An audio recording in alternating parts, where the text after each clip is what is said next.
You didn't give yourself the second to figure out if that desire was just as fleeting as quickly as it came. All of these things are going to translate to your life, and bit by bit you're going to realize that that need for instant gratification is dwindling more and more. All right, guys. So last week we did talk about instant gratification. We talked about the definition. We talked about a Bible verse that we could look at for instant gratification. That was Proverbs 13:11. I'll read out for y'all again. Wealth that is gained quickly will dwindle, but whoever gathers little by little, it will increase. We talked about reasons for instant gratification, the reason why we need it. I talked about my personal reasons. So that was going to be things like perfectionism, need to please, um, lack of certainty or fear of the unknown, worthiness, placing my worthiness in accomplishments or external worthiness, impatient, programming, just how society rolls, and things of that nature, right? So we covered it. We talked about, just kind of figure out our root of it and just looking at how it affects our life. But today I want to go over some tips for overcoming and tackling our mindset that we have to have that instant gratification. All right, and as always, guys, you will have journal prompts based off of this episode just to do some deeper work. They'll be either in the description or at the end of the episode. All right, and let's go ahead and get into these tips. All right, tip number one is to slow down. I just want to get to know you. Slow down. I just want to get to know you. Don't turn. Sorry, right? Tip number one is to slow down. And I put in parentheses slow living.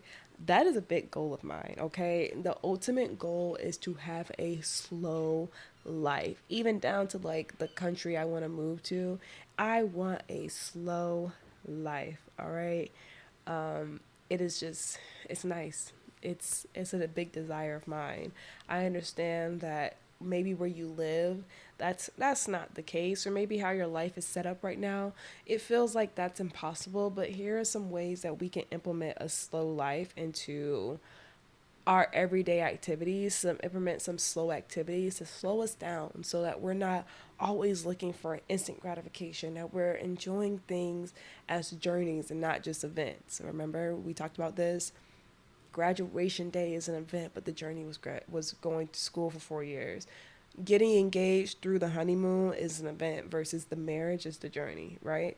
So usually when people think of slow living, slowing down, it's like, oh, I'm growing my own food, I'm growing a garden, or, I get to walk everywhere, this, that, and the other. That is slow living. And that is a big goal of mine, all right? I'm making my food from scratch. That is a goal of mine, right? But at the same time, I understand maybe you live in an apartment, you can't grow your life supply of food on your apartment balcony right now. I understand that. But there are some ways, all right? I have two lines, right? These are the ways that we can implement them into our everyday life. One, we have intention. Y'all knew that was coming. Being present in the moment. Being present in the moment. Like that slows you down like more than you'll ever realize, and it's in a good way. Just being present. So one thing I'll do, I always ask God for patience, and He always likes to show me my opportunity while driving. And when I find myself getting flustered about driving, getting flustered about traffic or this, that, and other, first and foremost, I always think back into, is it traffic or is it the fact I left the house at the last minute?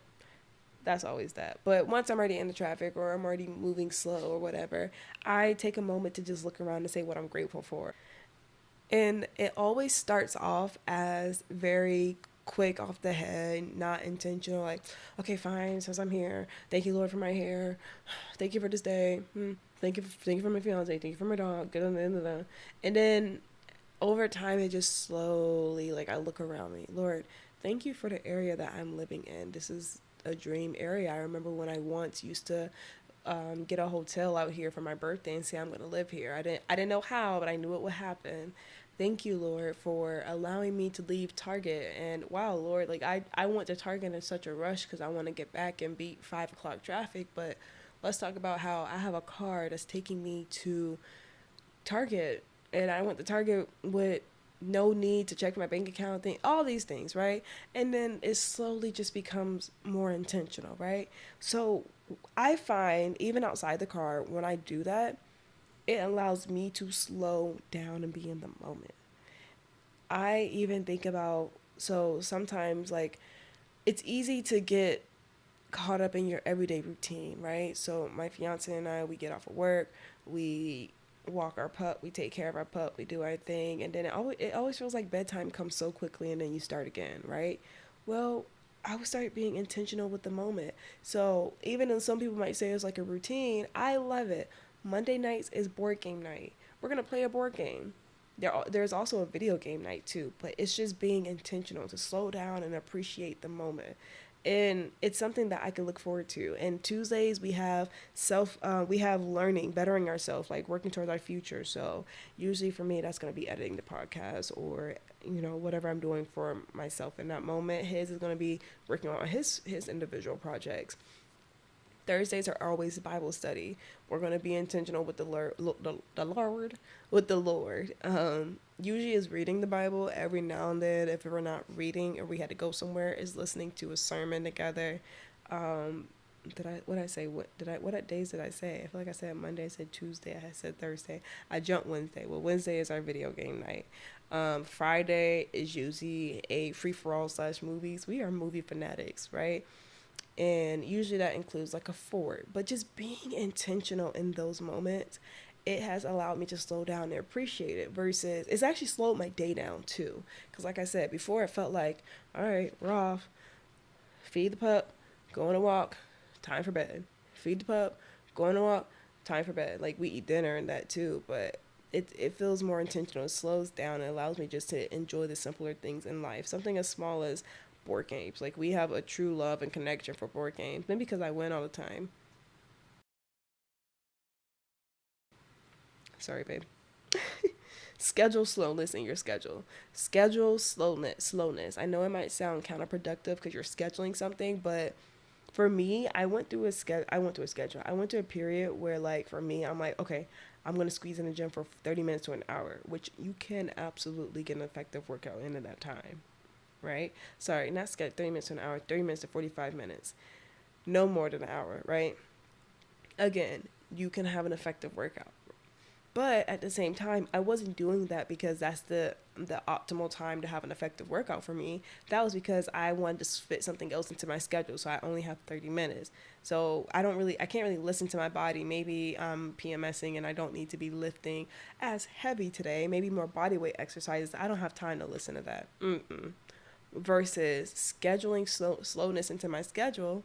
I'm in the hour. I give myself an hour and 10 minutes in the gym.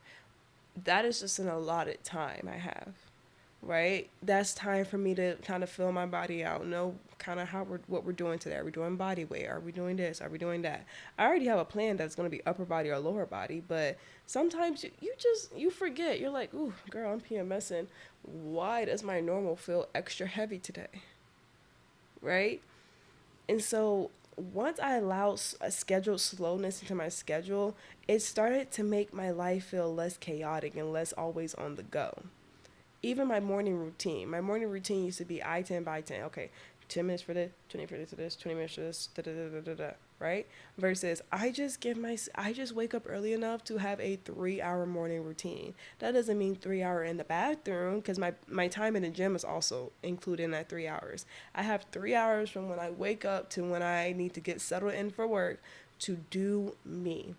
And so things I started to notice was sometimes devotion just the Holy Spirit hits, and I'm talking to God longer than I need to, versus, sorry God, I understand this word was hitting, it was a heavy hitter today, but my time is up. I tell myself I need 20 minutes.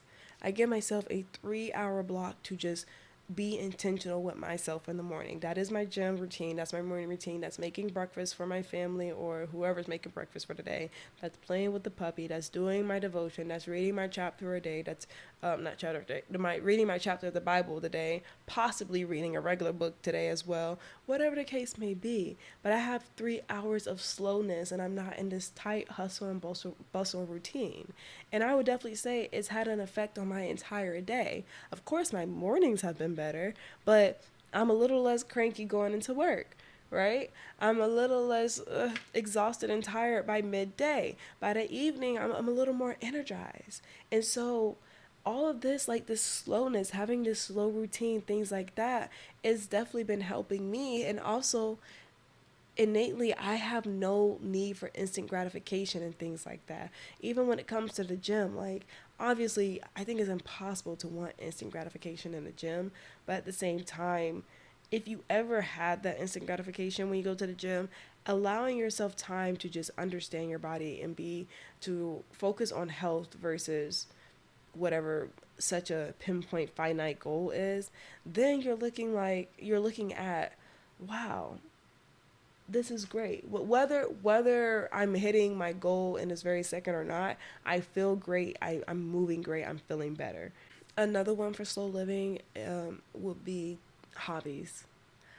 I think a lot of people need hobbies. Everyone needs a hobby, just something for you to enjoy and just for you to love and do, and have no set hardcore goal or deadline. No external pressure besides the fact this is something you always wanted to try, this is something you always want to do, and you're doing it.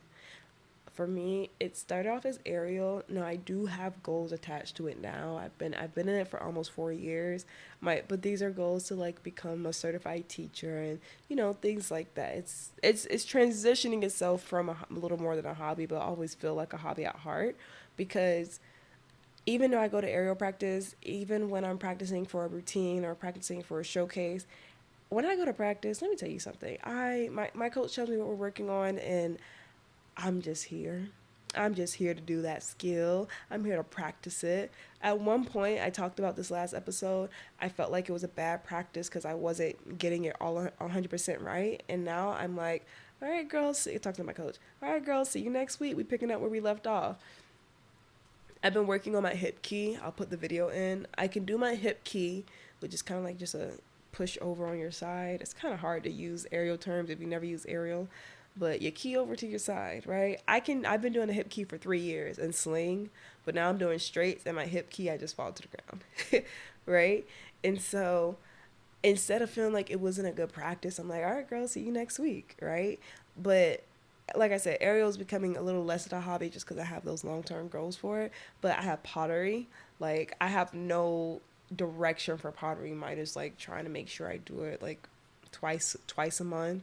Just putting my hands in the clay and I don't know, what am I gonna build? Just go for it. So have a hobby, something where there's no external pressure, where you're not looking for validation.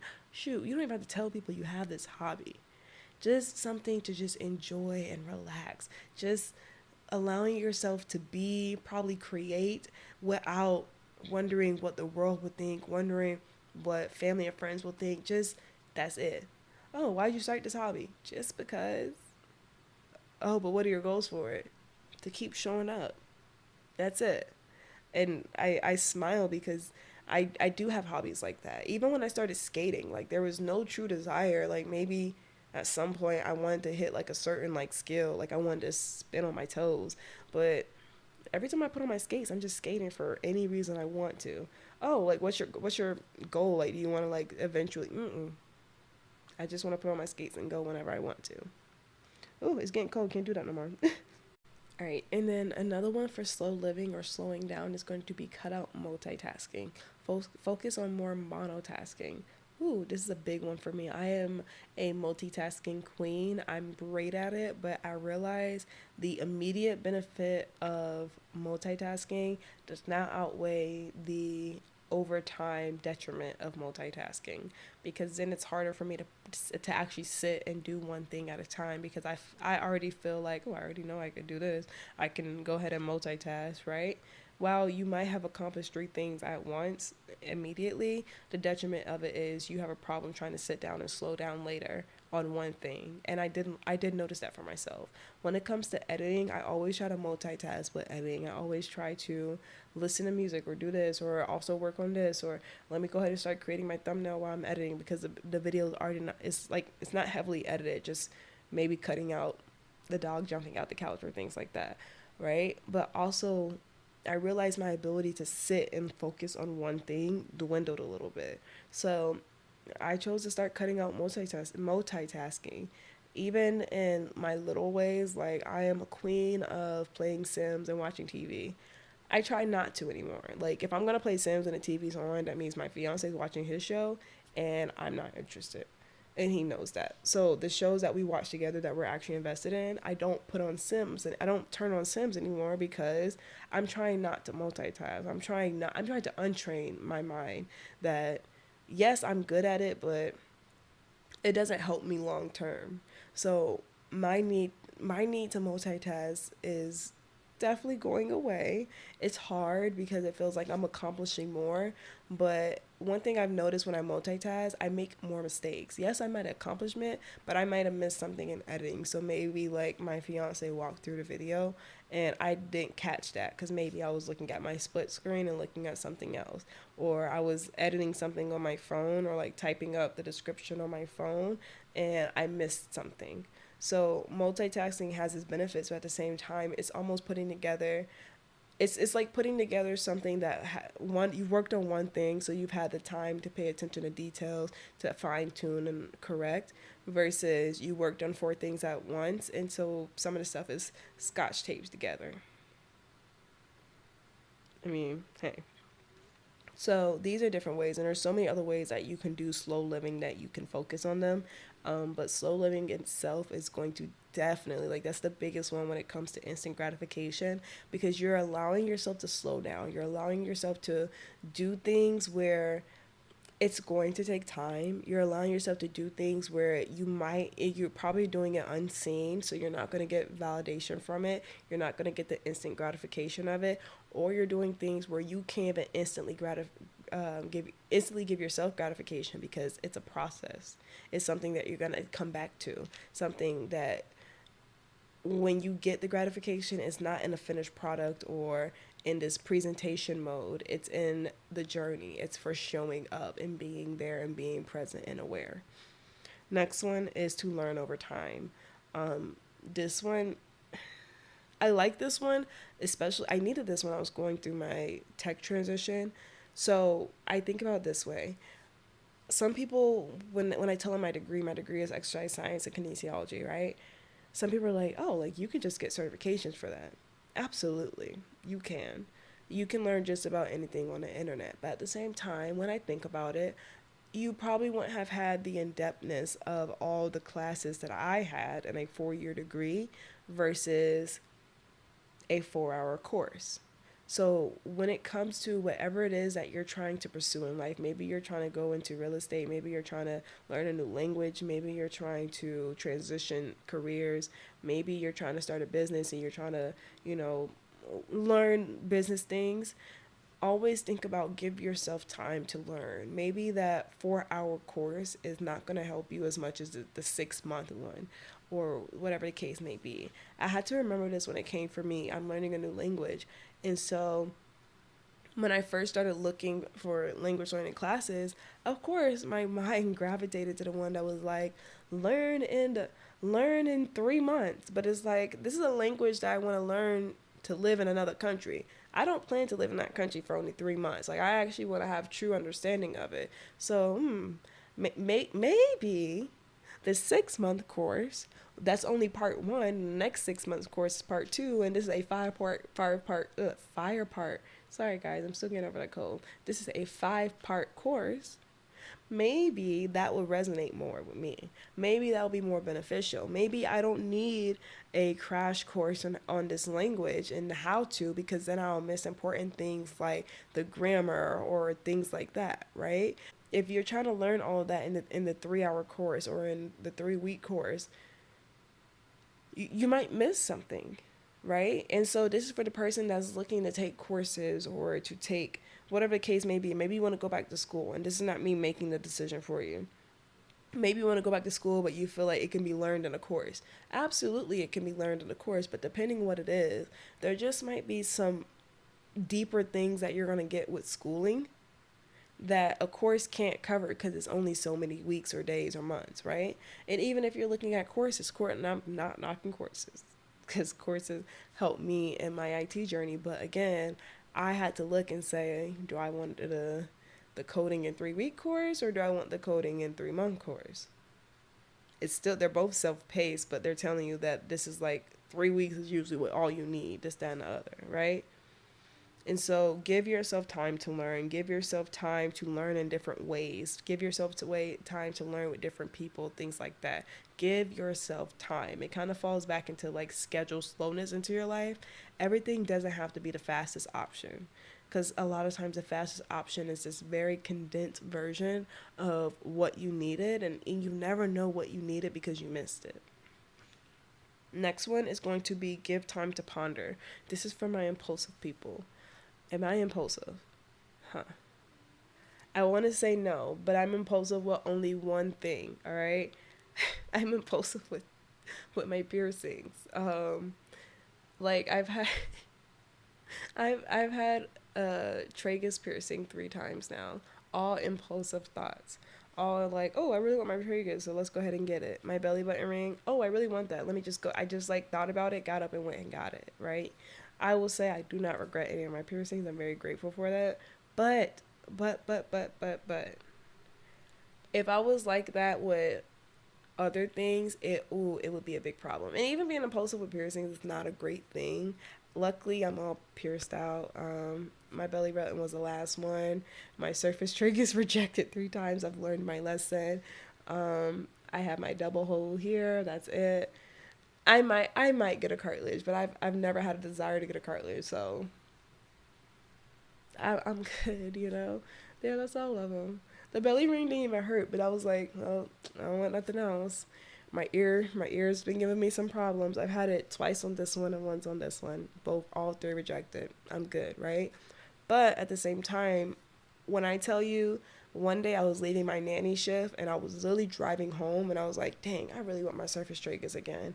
And I literally veered from the exit to go home to go. I called the place as I was driving. He was like, y'all got openings today? He was like, yep. I was like, cool, here I come. And we called it that. And that's how I got my piercing. But some of us are making decisions with our life-changing decisions in that same way, shape, or form.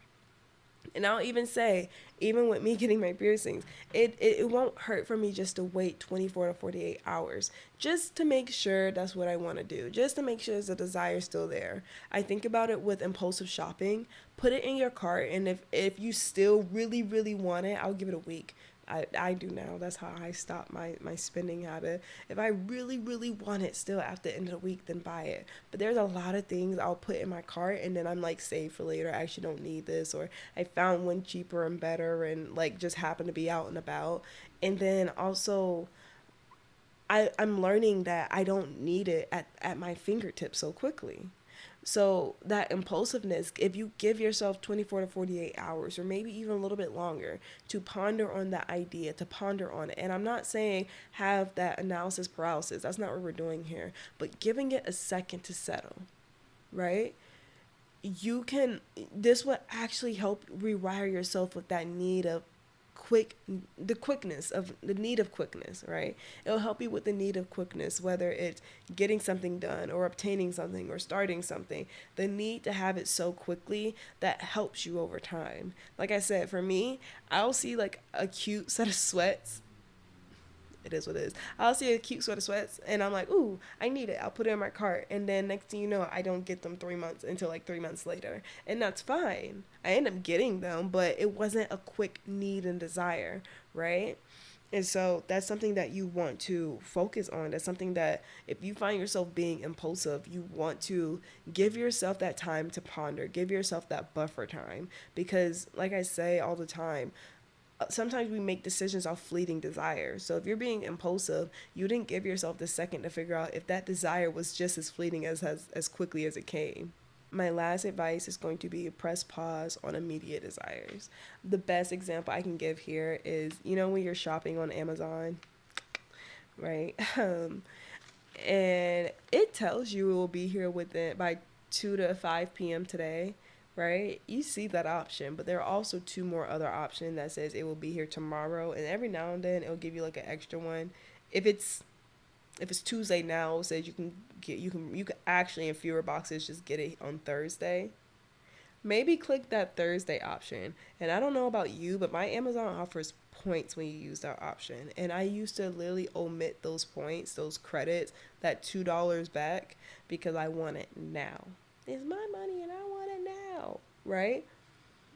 And so if you can find ways to put a pause on your immediate gratification desires. Maybe you want to eat out today. Maybe you're craving ramen. Yes, I'm craving ramen. I said what I said. ラーメン一楽のラーメン But instead of getting it so quickly and immediate, just going over to my fiance, hey, I'm really craving, now I want a hot pot.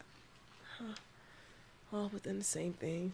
But going to my fiance, I'm like, ooh, I'm really feeling like hot pot. And he's probably going to say, because he's had a long day at work, he's probably going to say, okay, you want to go this Friday? So instead of me getting it on a Wednesday, I'm getting it on Friday. I understand I'm craving it now, but so yeah, instead of going through the hassle of getting it now, it's probably gonna be cold, it's not the same, they missing an ingredient, this, that, and the other. I can just get the full experience of my ramen on Friday. I'm still gonna get it. Like, I'm still gonna get my ramen. I'm just holding off 24 to 48 hours, right?